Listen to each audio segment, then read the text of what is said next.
সালাম স্টিল ভোটের গাড়ি নিয়ে আমাদের সহকর্মী তরিক ইসলাম আছেন খুলনার শিববাড়িতে। তিনি জানাচ্ছেন সেখানকার নির্বাচনের খবর। সালাম স্টিল ভোটের গাড়ি নিয়ে আজ আমরা চলে এসেছি খুলনার প্রাণকেন্দ্র শিববাড়িতে। আমরা এখানকার ভোটার যারা রয়েছে তাদের সাথে কথা বলেছি এবং তাদের কাছ থেকে জানার চেষ্টা করব এই এলাকার নির্বাচনের সবশেষ খবর।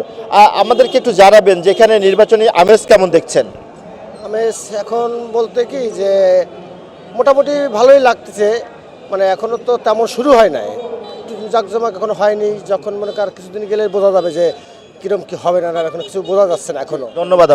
আমাদের সামনে আরেকজন সম্মানীয় ভোটার রয়েছেন, আমরা তার কাছে একটু জানতে চাইবো।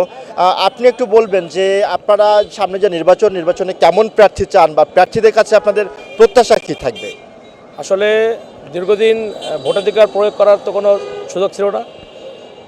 দীর্ঘ 16 বছর পর জনগণ স্বতঃস্ফূর্ত হয়ে ভোটে অংশগ্রহণ করার জন্য প্রস্তুতি গ্রহণ করে ইতিমধ্যে করে ফেলেছে।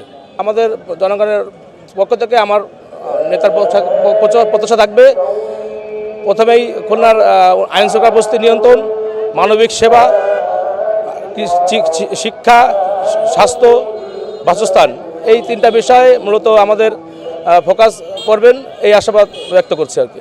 ভূমিকম্প সহনীয় মোস্ট ডিউরেবল দেশের প্রথম থার্মেক্স রড সালাম স্টিল। সালাম স্টিল বোঝে ডিউরেবিলিটি। সালাম স্টিল মোস্ট ডিউরেবল স্টিল। ধন্যবাদ আপনাকে। আপনি শুনছিলেন যে এখানকার ভোটার যারা রয়েছেন তারা বলছেন যে খুলনায় আইন শৃঙ্খলা পরিস্থিতির যে ব্যাপক অবনতি হয়েছে, এছাড়া এখানে কর্মসংস্থানের একটা বড় অভাব রয়েছে।